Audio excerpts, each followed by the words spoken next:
Fala pessoal, tudo bem? Bom, esse é o nosso resumo em formato de vídeo, agora para a nossa prova de terça-feira, dia 9/6. Então você que vai começar a estudar agora, já se organiza aí, pega aí o seu material, tudo que você vai usar para essa sua hora de estudo. Pega o seu caderno, pega a sua apostila, pega as suas dúvidas, junta tudo isso daí e vamos embora, tá? Nossa prova, ela vai pegar muita matéria, tá? Mas eu tive que dar uma enxugada nela, tá? Então a gente conversou muito sobre muitas coisas referentes ao período entre guerras, então a crise de 29, desde a crise de 29 até o final da Segunda Guerra Mundial, mas não vai ser tudo que eu vou conseguir colocar, tá? Então, presta bastante atenção no vídeo, que aqui eu consigo organizar e orientar vocês exatamente com aquilo que eu vou pedir na prova. É óbvio que eu não vou dar resposta, né? Eu estou só orientando em relação aos temas que vão ser mais pertinentes, tá? Pode ter coisa que não cai, pode ter coisa que cai. Então use isso daqui como sendo um guia, tá bom? Então vamos lá. Primeiro de tudo, o crescimento do Partido Nazista. O Partido Nazista ele vai crescer essencialmente sendo uma alternativa aos partidos liberais daquela época. Então lembra, assim que acaba a Primeira Guerra Mundial, acaba também a monarquia constitucional, que era conhecida como o Segundo Reich, ou então o Segundo Império, né? O primeiro império foi o Sacro Império Romano Germânico, segundo foi o Império Alemão da Primeira Guerra Mundial, e eventualmente a gente vai ter o terceiro império, que é a Alemanha nazista. Só que os nazistas eles vão começar a crescer sendo essencialmente não só uma oposição ao Partido Liberal, mas sendo uma alternativa política para o pensamento alemão. Essa alternativa política ela surge num período de extrema fragilidade política, social, econômica que a Alemanha estava vivendo.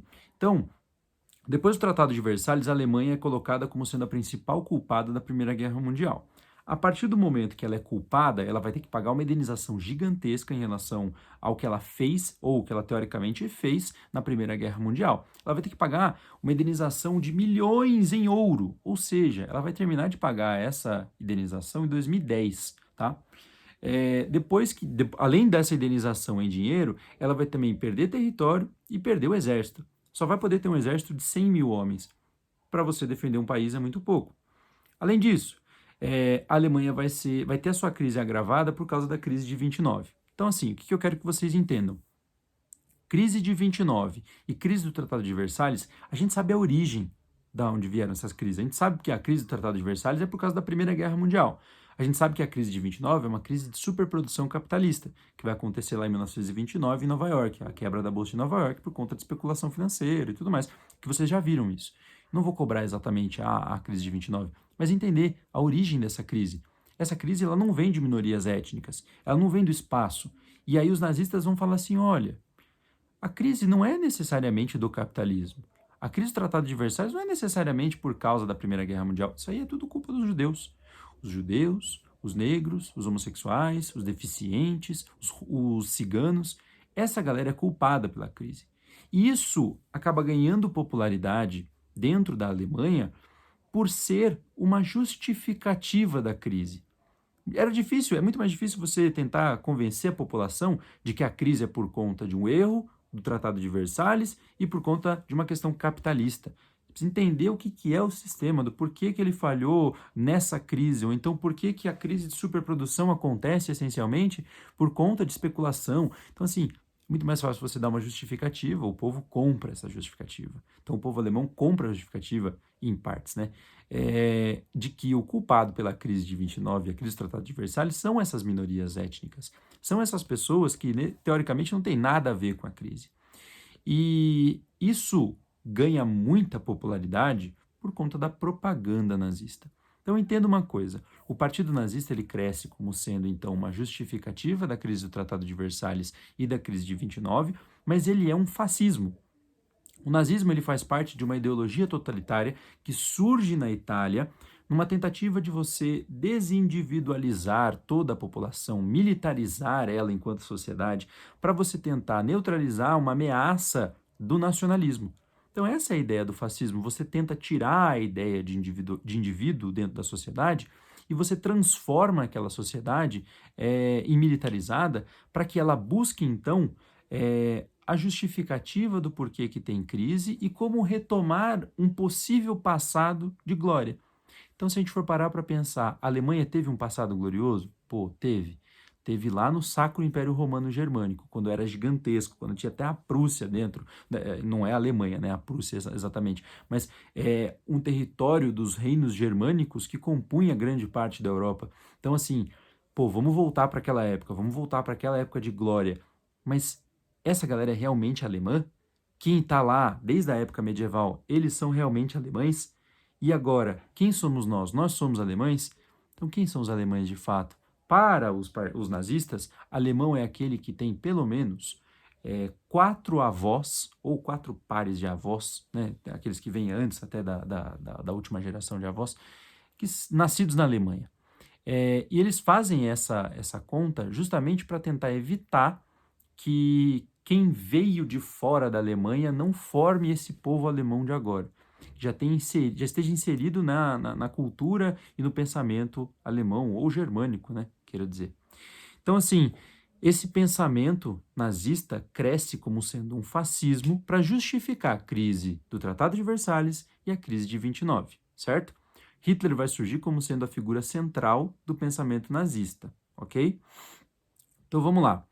Como que os nazistas conseguiram suporte e apoio da população?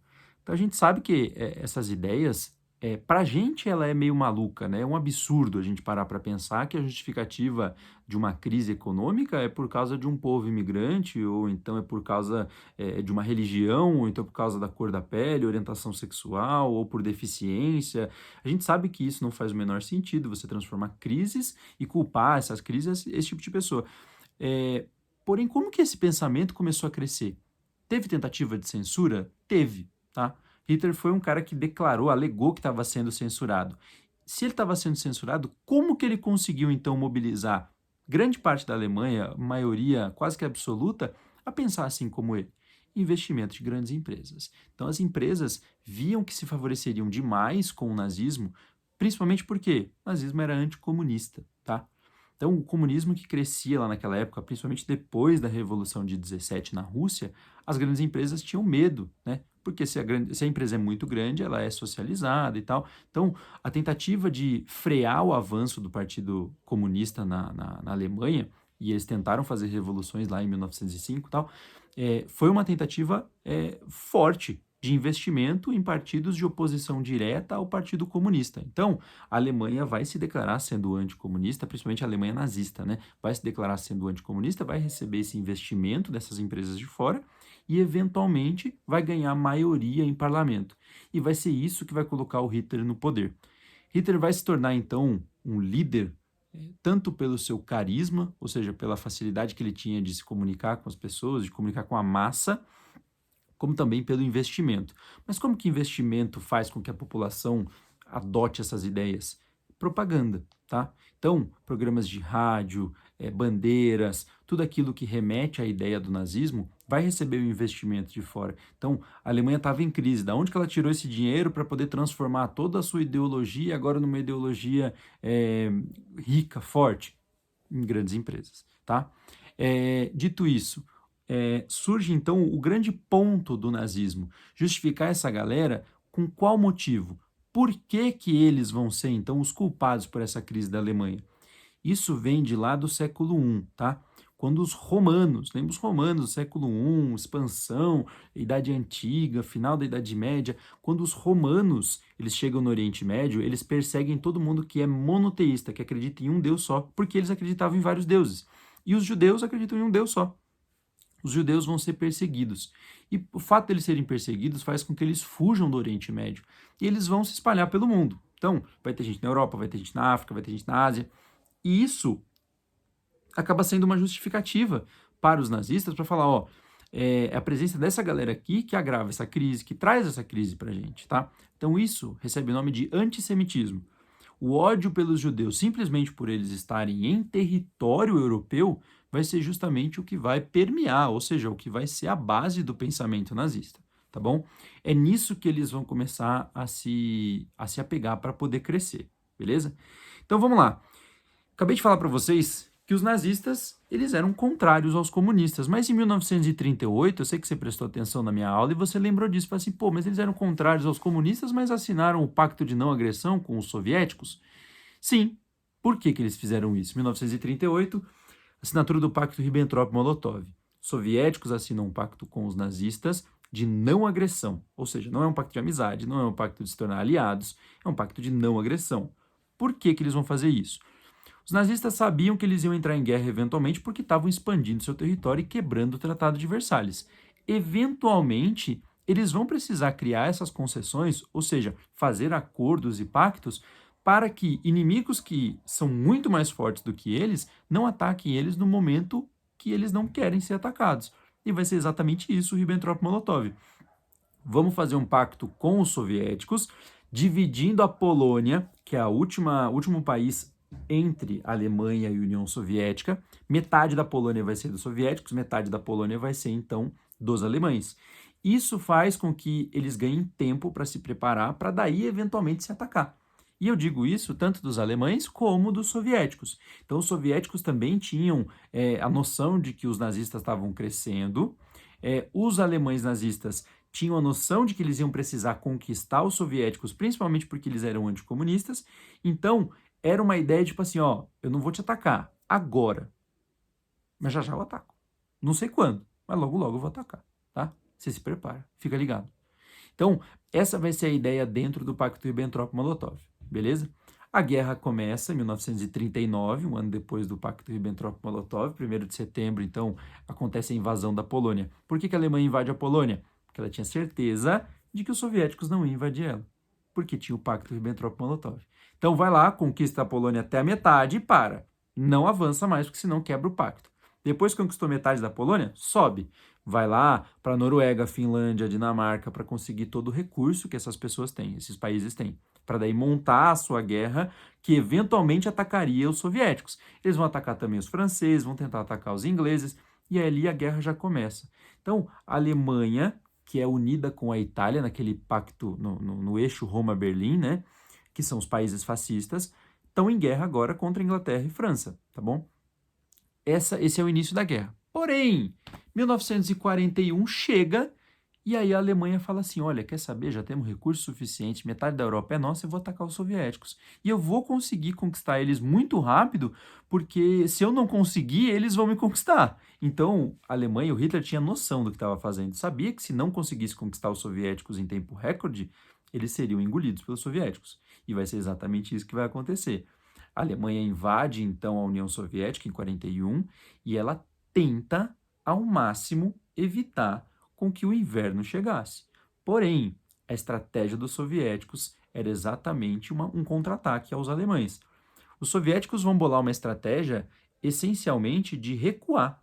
Então, ao invés de você bater de frente e dedicar todas as suas tropas, que não eram o suficiente, que não estavam bem abastecidas contra os alemães nazistas, foi a principal estratégia dos soviéticos. Vamos recuar, recuar, recuar, vamos dar toda a terra que eles precisam, só que vamos destruir todos os recursos que eles podem usar e vamos continuar recuando, recuando, recuando. Vai chegar uma hora que eles não vão aguentar mais e eles vão ceder. E vai ser exatamente isso que vai acontecer. Os soviéticos recuam, eles seguram o avanço nazista e vão recuando até chegar o inverno. O inverno, então, vai ser a principal reforço que os soviéticos vão ter contra os nazistas. Então, eles seguram todo esse avanço alemão nazista até que o inverno chegue, e aí, quando o inverno chega, eles começam a vencer as batalhas e expulsar os alemães do seu território, certo? O que é importante da gente saber? Isso vai ser o que vai fazer o final da guerra, tá? Vai ser por causa dessa estratégia dos soviéticos que os alemães vão perder a guerra. Eles vão tentar invadir, eles vão tentar segurar todo esse avanço dos soviéticos, mas não vão conseguir. Eles já estão agora cansados, que já são 3 anos de guerra, não conseguem expandir o seu território e, eventualmente, eles vão ter que ceder muito território e vão ser expulsos da Rússia.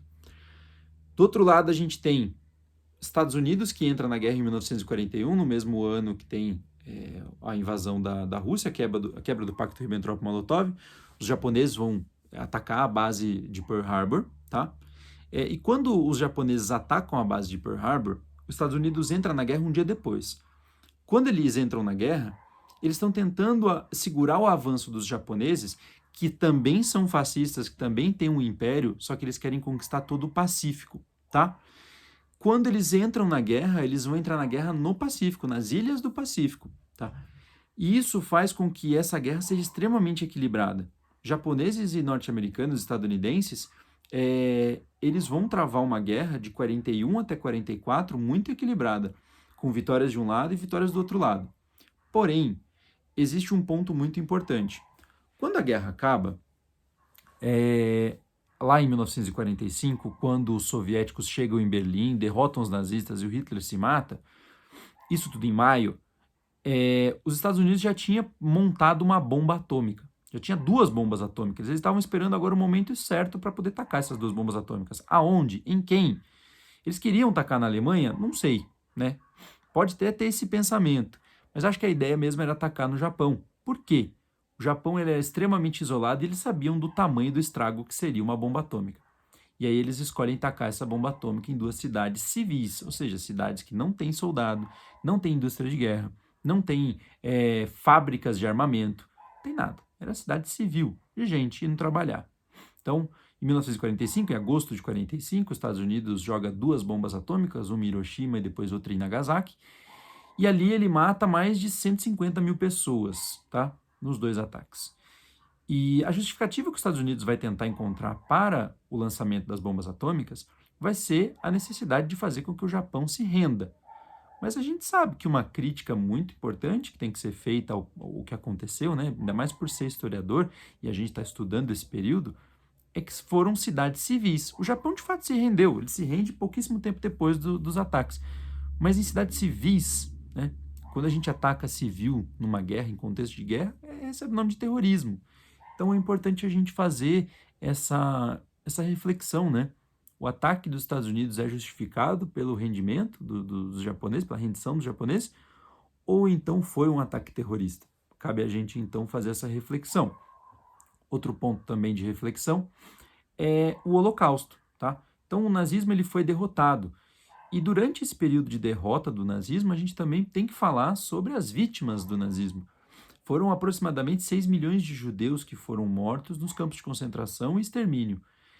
E é muito importante a gente não deixar com que esses judeus que foram assassinados pelo sistema nazista sejam sistematizados, sejam massificados. A gente precisa individualizar essas pessoas, porque foram vítimas. Toda vítima que é individualizada, a gente reforça a importância social de entender do porquê que ela foi uma vítima. Então, transformar as vítimas do Holocausto, os judeus, os negros, os homossexuais, os deficientes, os ciganos, os comunistas, a gente individualizar, transformar aquilo em pessoas, é uma resistência àquilo que os nazistas faziam. Lembra, quando os judeus ou minorias étnicas chegavam aos campos de concentração, era tatuado um número neles. E era por isso que eles eram reconhecidos. Significa, então, que a gente transformar isso em pessoas, esses números em pessoas, é resistir, é ir contra a ideia de que o nazismo pensou em só acabar com essa parte da população, fazer esse genocídio. Então é muito importante individualizar essas vítimas para saber quem eram e que eram pessoas e não só números. Beleza?